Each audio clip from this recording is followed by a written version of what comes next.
Hello. I sat exactly where I am now, in an office, listening to stories. Stories of frustration, fear, and confusion, and most of them revolved around a small device, the glucose meter, a device that for many has become a ruthless judge of their daily efforts.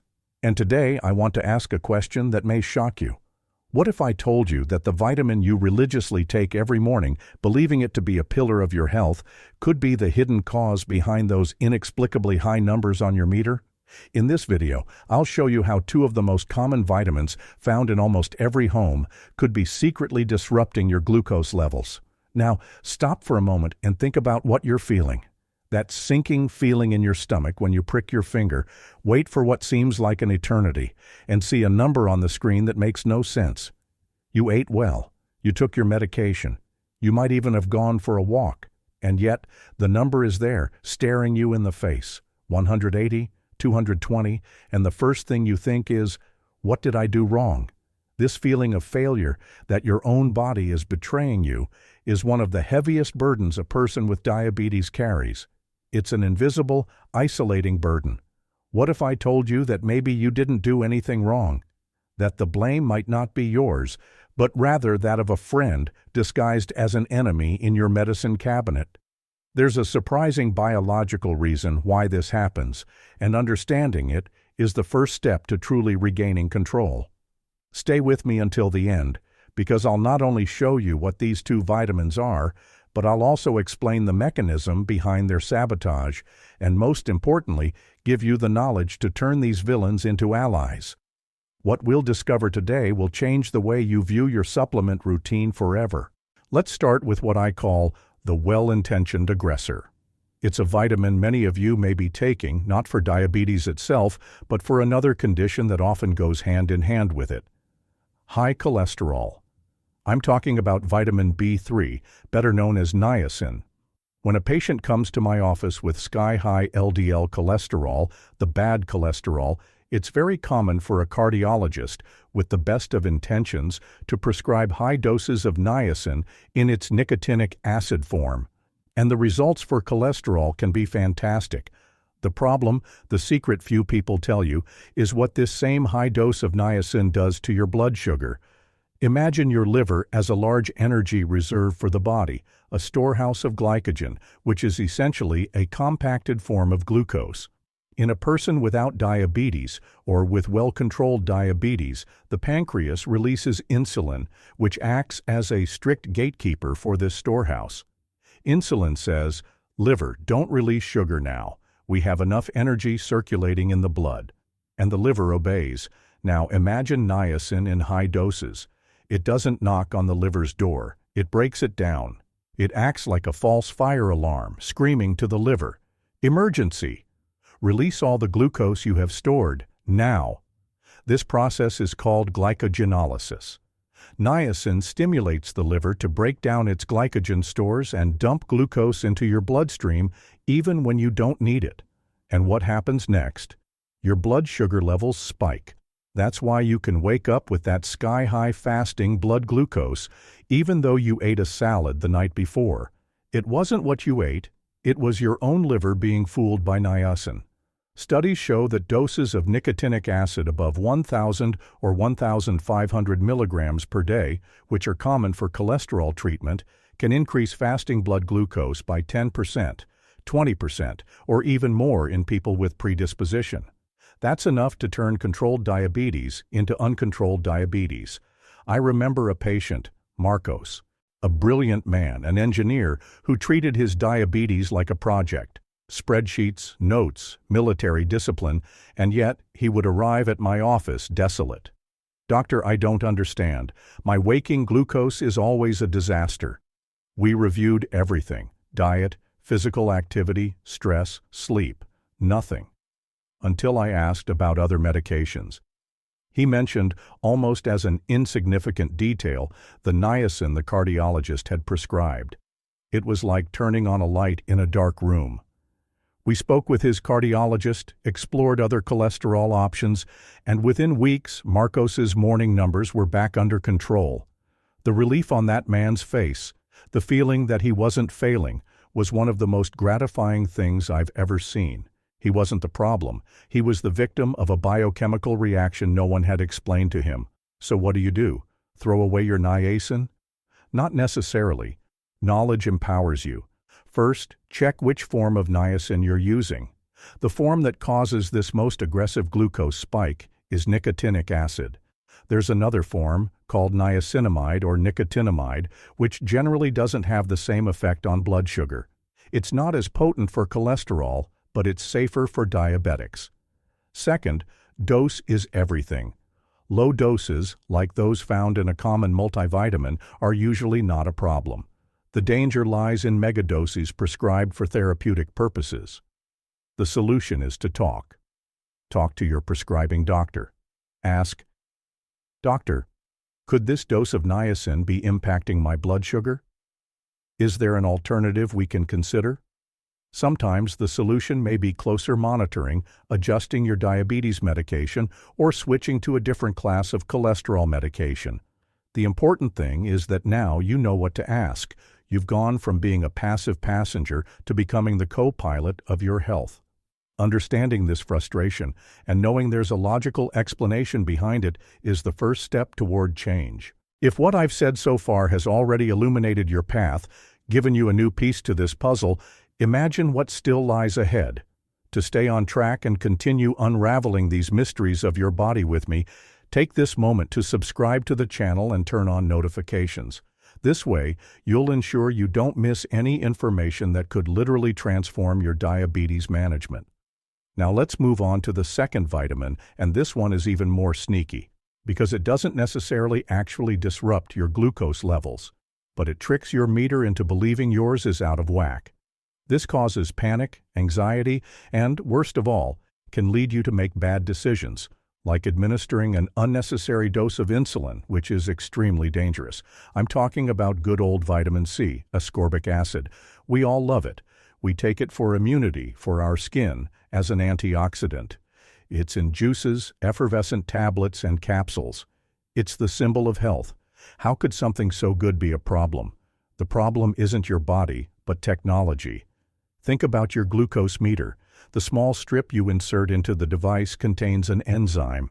In most devices, this enzyme is glucose oxidase or glucose dehydrogenase.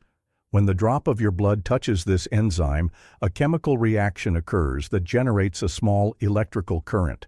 The device measures this electrical current and translates it into the number you see on the screen. The more glucose, the stronger the current, the higher the number. Simple, right? Now, high-dose vitamin C comes into play. Chemically, ascorbic acid structure is surprisingly similar to that of glucose, and when present in high concentrations in your blood, it can also react with the enzyme on the test strip. It generates its own electrical current. Your meter isn't smart enough to tell the difference. It can't tell, oh, this is glucose and this is vitamin C. It simply measures the total electrical current and assumes it's all glucose. The result? A falsely elevated reading. You might have a perfect blood sugar of 110, but if you just took a 1-gram vitamin C supplement, your meter might show 170, 190, or even over 200. This is more than an inconvenience, it's a real danger. I had a patient, Elena, a lovely lady who came to my office on the verge of tears. She was terrified of eating any carbohydrates for breakfast. "Doctor, no matter what I eat, even just one egg, 2 hours later my glucose is through the roof." She showed me her diary. The numbers were truly frightening. I began my detective work. I asked about absolutely everything in her morning routine, and then she mentioned, "And of course I take my effervescent vitamin C tablet with a glass of water so I don't catch the flu." Bingo. I asked her a simple experiment. "Tomorrow don't change anything in your diet, just skip the vitamin C. Check your glucose as usual." The next day, she called me, her voice choked with emotion. The number was 115. The joy and relief she felt were immense. For months, she lived in a state of anxiety and guilt, believing her body was out of control, when in fact, she was being tricked by chemical interference. This interference is more common with supplement doses, usually above 500 milligrams at a time. Vitamin C naturally found in foods, such as an orange or a bell pepper, rarely reaches the blood concentration necessary to cause this problem. The lesson here isn't to stop consuming vitamin C. The lesson is to be smarter about how you consume it and how you measure your glucose. First, whenever possible, prefer your vitamins from food sources. Your body knows exactly what to do with the vitamin C in a broccoli or a handful of strawberries. Second, if you need to supplement, avoid taking vitamin C close to the time you measure your glucose. Allow at least a 4-hour window if possible. Third, if you suspect this may be happening to you, take Elena's test. One day, measure with the vitamin. The next, under the same conditions, measure without the vitamin. Compare the results. Knowledge is power, and in this case, it can be the difference between panic and peace of mind. It's amazing how something that seems so harmless can have such a big impact, isn't it? I want to hear from you. Have you ever suspected that a supplement or vitamin might be affecting your glucose or meter readings? Leave your story in the comments below. Reading each other's experiences strengthens us, connects us, and teaches us that we are not alone in this journey. Now that we've unraveled the mysteries of niacin and vitamin C, let's delve a little deeper. Because true diabetes control doesn't come from simply avoiding two villains. It comes from understanding the logic behind your body's balance and how we can intelligently support it.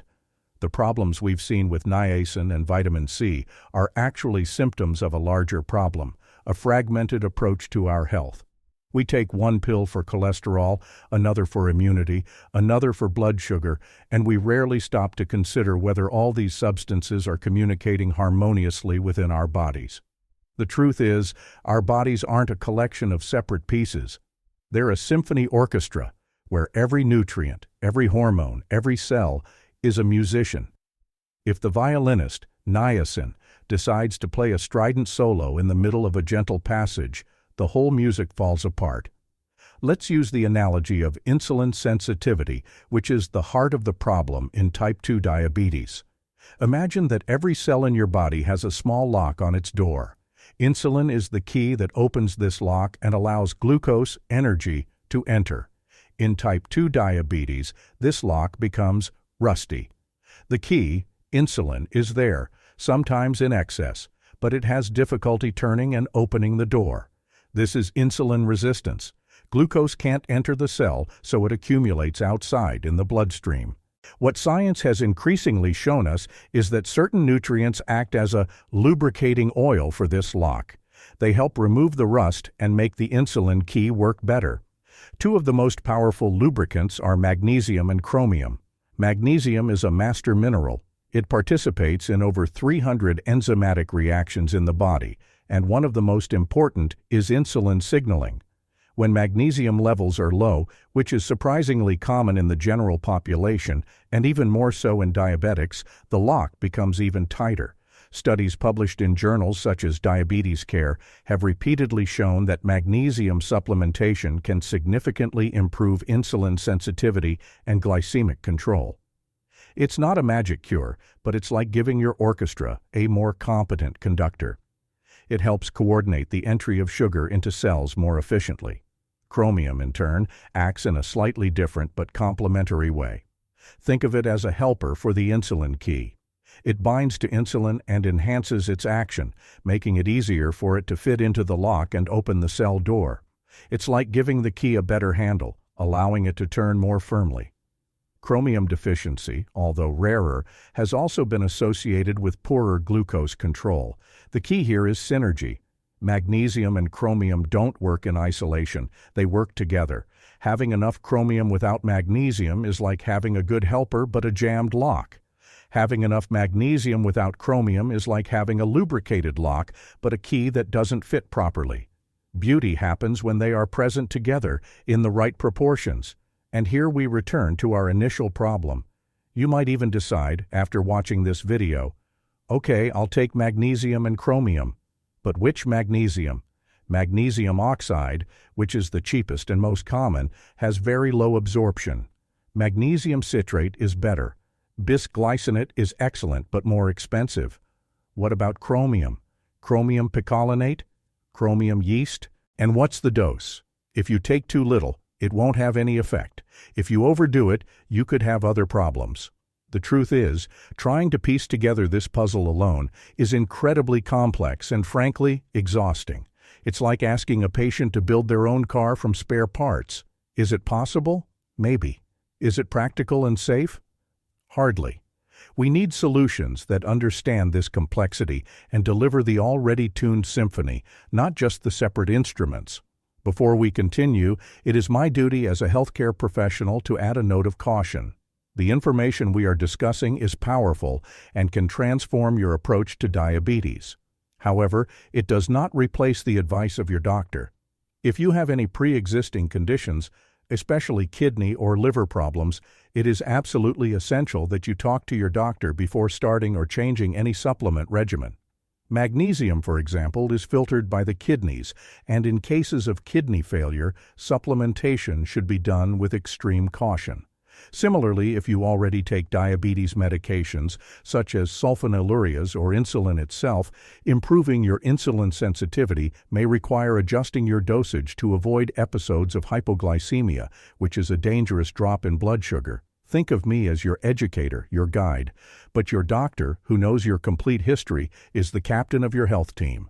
Bring this conversation to them, use this knowledge to ask better questions, and make decisions together. This is the true partnership for lasting and safe health. We've traveled a complex path thus far.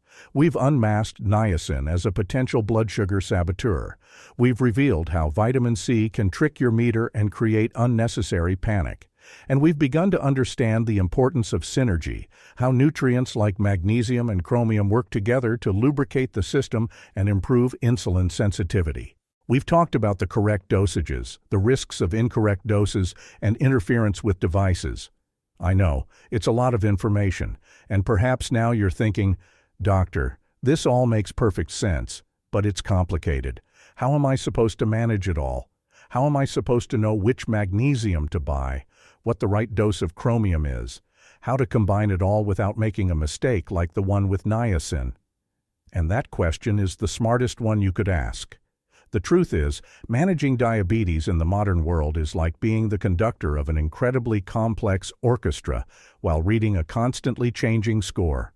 You need to ensure that vitamin B3 isn't fighting your liver, that vitamin C isn't confusing your systems, that magnesium is actually being absorbed to help with insulin sensitivity, that chromium is present at the right levels to support insulin, that you have antioxidants like alpha-lipoic acid to protect your nerves.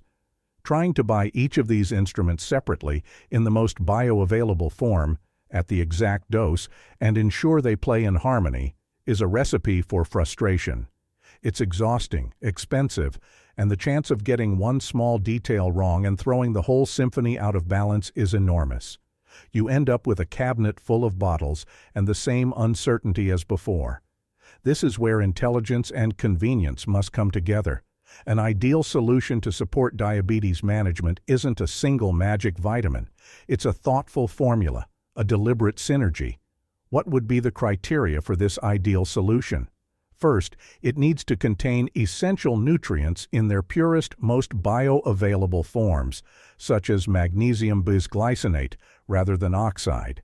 Second, doses need to be calibrated to the specific needs of those with diabetes, providing real support without creating the dangerous excesses we discussed with niacin. Third, and most importantly, it needs to combine these elements in a way that enhances the effect of each other, creating a result that is much greater and more balanced than the sum of its parts. It's the difference between a bunch of talented musicians making noise and a well-tuned orchestra playing a beautiful symphony. I've spent years studying these interactions, not just in books, but in the real world, in my practice, seeing what works and what doesn't for people like you. And I know that finding a product that meets all these criteria of quality, synergy, and safety can be a grueling journey full of pitfalls. That's why, to save you time and energy, and to provide you with a reliable path, I've done this research for you. I analyzed several options on the market, compared formulas, verified the quality of the ingredients, and found a protocol that follows exactly these principles we've just defined. So you don't have to rack your brains with dozens of bottles, I've left a link to this solution that I, as your doctor and guide, trust and recommend. It's here in the video description and also in the first pinned comment. Consider this a shortcut, a path I've already researched and validated, so you can focus on what really matters, living your life with greater peace of mind and confidence in your body. As we look back on our conversation today, what I really want you to feel is a sense of empowerment, the power that comes from knowledge. Diabetes, for too long, was treated as a sentence, a condition where you're a passive victim of the numbers on a screen. What we've tried to do here today is break that mindset. You're not a victim, you're the protagonist of your health story. By understanding that a vitamin like niacin can affect your liver, you gain the power to question. By understanding that vitamin C can interfere with your meter, you gain the power to investigate. By understanding that nutrients like magnesium and chromium work together, you gain the power to choose smarter, more integrated solutions. This journey isn't about perfection. There will be days when the numbers are higher. There will be days when you eat something you shouldn't. That's human nature. The difference is that now you no longer have to fall into the spiral of guilt and failure. Instead of asking, "What did I do wrong?" Component placement. You can start asking, "What's happening in my body and how can I better support it?" This shift in perspective is the greatest transformation you can experience. It's the shift from anxiety to curiosity, from fear to conscious action. Every piece of knowledge you acquire is a brick in the construction of your fortress of well-being. Remember Marcos, the engineer, and Elena, the panicked woman. Their lives changed not because of a miracle drug, but because of a single piece of information, a single piece of the puzzle that put everything else into perspective. The knowledge not only alleviated their physical symptoms, but healed a deep emotional wound, the feeling that they were failing. They weren't failing. They just didn't have the complete map. My goal on this channel is to give you that map, piece by piece, clearly, honestly, and empathetically. The final message I want to leave you with today is, you are in control. Knowledge is the most powerful tool you have against diabetes. Don't feel trapped by the numbers on your meter anymore. Understand what they mean, question them, learn from them, and use them to adjust your course. And if this video gave you a little more of that strength, that power, that clarity, then my mission today was successfully accomplished. To continue receiving this kind of guidance that strengthens you from the inside out, make sure you're subscribed to the channel and please share this video. Think of a friend, a family member, a colleague who is also on this journey. A simple share could be the information they needed to hear today. It could be the light that dispels confusion and guilt. It could change their day and, who knows, the health of someone you love. Thank you for trusting me and allowing me to be a part of your journey. Take care, and we'll see you in the next video.